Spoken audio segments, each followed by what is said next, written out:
Hello everyone. जैसे कि हमारा पिछली बार हमने मैनेजमेंट एंड इंट्रोडक्शन में उसके बारे में डेफिनेशन की थी, इंट्रोड्यूस किया था उसके बारे में। तो नेक्स्ट टॉपिक था हमारा नेचर और कैरेक्टरिस्टिक्स ऑफ मैनेजमेंट। भी जो हमारे जो मैनेजमेंट है उसकी प्रकृति क्या है और विशेषताएं, यानी कि उसकी मेन फीचर्स क्या है उसके बारे में बताएं। तो हमारा फर्स्ट पॉइंट है it is a group activity. भी जो मैनेजमेंट होती है वो एक ग्रुप एक्टिविटी होती है। मतलब कि हम अगर कोई भी मैनेजमेंट में काम कर रहे हैं तो बिना ग्रुप के, बिना समूह के नहीं कर सकते। एक अकेला व्यक्ति कभी भी मैनेजमेंट नहीं कर सकता। जब भी मैनेजमेंट का काम करते हैं तो वो ग्रुप में ही किया जाता है। फॉर एग्जाम्पल आप ले सकते हो, जैसे कि हम घर का काम नहीं, एक शॉप है, मान लो किराने की शॉप। वहाँ पे एक अकेला व्यक्ति पूरी किराने की शॉप को नहीं संभाल सकता, तो वो अपने नीचे क्या करता है, नौकर लगाता है 2-3। तो वैसे ही मैनेजमेंट है, वैसे ही हमारी मैनेजमेंट होती है। भी जो एक व्यक्ति वो अकेला पूरी मैनेज नहीं कर सकता, पूरी कंपनी को, पूरे व्यवसाय को, उसको काफ़ी लोगों का ग्रुप चाहिए होता है। तो ये एक ग्रुप एक्टिविटी है, यानी कि इसको एक अकेला व्यक्ति नहीं कर सकता, इसके लिए बहुत से लोगों की ज़रूरत होती है। Next point, it is a goal oriented process. यह उद्देश्य प्रधान प्रक्रिया है। यस, उद्देश्य प्रधान यानी कि मेन एक्टिविटी, मेन एम। अगर हम कभी भी कोई मैनेजमेंट करते हैं या कोई काम कर देते हैं तो आप बिना उद्देश्य के कोई भी काम नहीं करें। फॉर एग्जांपल हम पढ़ रहे हैं तो उद्देश्य है, हमारे पास भी एक एम है कि हम पढ़ाई करने के बाद जॉब करेंगे, आगे फ्यूचर बनाना है। तो कोई भी काम करते हैं, कोई भी प्रोसेस करते हैं तो उसका मेन एम होता है। तो वैसे ही जो हमारी मैनेजमेंट है वो बिना एम के नहीं की जा सकती। तो उसको करने के लिए भी हमारा एक उद्देश्य होता है, बिजनेस को बढ़ाना, प्रॉफिट कमाना, ठीक है, पैसे कमाना। तो सब एक मेन उद्देश्य ही होता है। नेक्स्ट पॉइंट है it is a distinct entity. इसका एक पृथक अस्तित्व है। जो मैनेजमेंट होती है उसका भी एक अस्तित्व होता है, उसको भी एक कहते हैं, हम व्यवसाय का कह सकते हैं आप, एक अस्तित्व होता है। वो खुद में एक है, खुद में स्वयं में ही वो संपन्न है। उसको जो स्वामी होता है, मतलब जो पृथक अस्तित्व का मतलब हम कह सकते हैं भी, जब हमारा कोई व्यवसाय है वो बढ़ जाता है, मान लो एक किराने की शॉप है, अगर वो बड़ी शॉप बन जाती है तो उसको, जो उसका मालिक है, जो उसका ओनर, वो अकेला मैनेज नहीं कर सकता।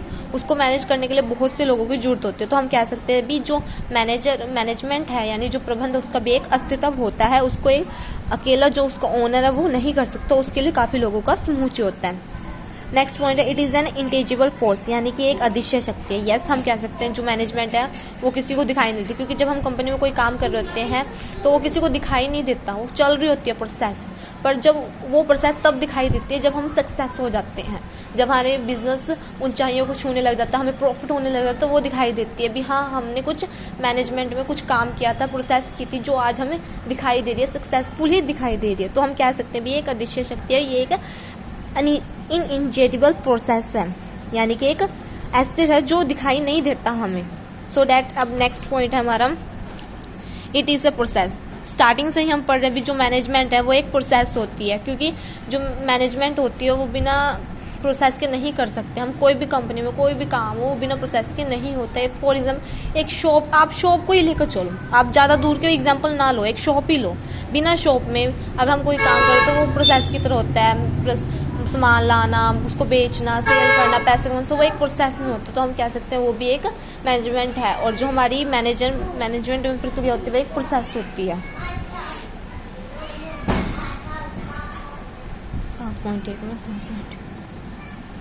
सो गाइस, जो नेक्स्ट पॉइंट है वो मेन है भी, जो ये मैनेजमेंट है ये एक जन्मजात एवं अर्जित प्रतिभा। यानी कि पहले जो टाइम में क्या होती थी, मैनेजमेंट जो लोगों में बिजनेस की क्वालिटी होती है तो जन्म से ही होती थी।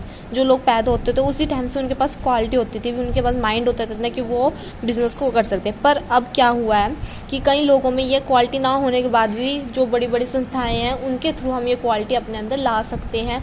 ये आजकल मैनेजमेंट को पढ़ाने के लिए बहुत से सब्जेक्ट आ चुके हैं, सिलेबस आ चुके हैं, बहुत से इंस्टीट्यूट खुल चुके हैं। तो जिनके पास ये ज्ञान नहीं होता वो यहाँ से इंक्रीज ले सकते, ज्ञान ले सकते हैं। तो पहले टाइम में जो थी ये जन्मजात, यानी कि जन्म से ही मिलती थी। पर अब इसको हटाकर इंस्टीट्यूट के थ्रू हम इसको कहीं से भी ट्रेनिंग में ले सकते हैं। तो कह सकते हैं भी एक जन्मजात, यानी जन्म से भी मिल सकती है, और हम इसको चाहे तो किसी इंस्टीट्यूट से भी ले सकते हैं। नेक्स्ट पॉइंट, ये एक सार्वभौमिक क्रिया। ये एक सार्वभौमिक क्रिया मतलब कि इसमें हमें बताया गया भी अगर हम कोई भी व्यवसाय कर रहे हैं, चाहे वो गैर व्यवसाय को या कोई भी व्यवसाय को, तो उसके उद्देश्यों को प्राप्त करने के लिए हम क्या करते हैं, अपने ह्यूमंस जो माइंड होते हैं उनका इस्तेमाल करते हैं, ठीक है, जो हमें बौद्धिक संसाधन यानी कि जो एसेट्स हमें मिल रहे थे उनका इस्तेमाल करके जो अपना बिजनेस होता है उसको चलाते हैं। तो एक ये यूनिवर्सल एक्टिविटी भी है।